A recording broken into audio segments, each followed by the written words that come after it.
notice that almost every device you own, your phone, your laptop, your car's navigation system, has something in common? Not the brand, not the design. Something deeper, something invisible. At the heart of nearly every piece of modern technology sits a tiny chip, and the vast majority of those chips trace back to one island, roughly the size of the Netherlands, sitting off the coast of China. Taiwan. A place many people couldn't point to on a map. Yet without it, the modern world as we know it would quietly stop working.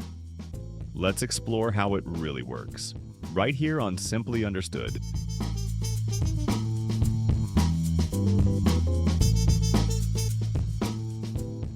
To understand why Taiwan matters, you have to understand what semiconductors actually are.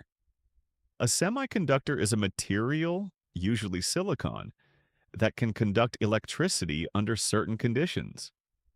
That property makes it perfect for building transistors, the tiny switches that form the foundation of every computer chip. Modern chips contain billions of these switches, packed into a space smaller than your fingernail. The process of making them is extraordinarily complex. It requires machines precise to the nanometer, clean rooms filtered thousands of times per hour, and manufacturing steps that can exceed 1,000 individual processes per chip.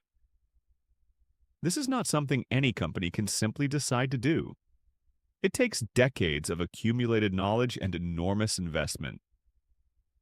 The central player is TSMC, Taiwan Semiconductor Manufacturing Company, founded in 1987 by Morris Chang. The idea was unusual at the time. Instead of designing chips and making them, TSMC would only manufacture chips designed by others. This model, called the foundry model, changed the entire industry. Smaller companies could design cutting-edge chips without building factories, and TSMC could focus entirely on refining the manufacturing process itself. Over the following decades, TSMC pulled ahead of every competitor. Today, when Apple designs a new processor, TSMC builds it. When NVIDIA creates a graphics chip, TSMC manufactures it. Roughly 90% of the world's most advanced semiconductors are made in Taiwan. That concentration is what makes the situation so significant. There is no easy substitute. Building a comparable facility takes years and costs tens of billions of dollars. The knowledge embedded in TSMC's workforce has compounded over 4 decades. You cannot replicate that quickly. The deeper layer here is about something called the learning curve. In semiconductor manufacturing, every generation of chip is harder to make than the last. Transistors are now measured in just a few nanometers, smaller than many individual molecules. At that scale, quantum effects begin to interfere. Materials behave unexpectedly. Staying at the frontier requires constant refinement and a workforce that understands problems no university course has yet documented. TSMC has that. Most others do not.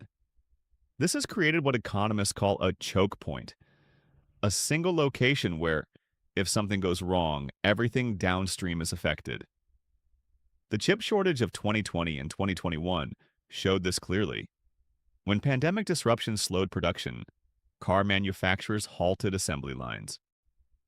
Electronics were delayed for months, and that shortage was caused by a relatively minor disruption, not a crisis. Just a miscalculation in demand forecasting. Taiwan did not become central to technology by accident. It was the result of deliberate policy, generational investment, and decades of refining a craft that sits at the edge of what is physically possible. The chips inside your devices are among the most complex things humans have ever made, and most of them begin their life on a small island the rest of the world is only now beginning to truly notice.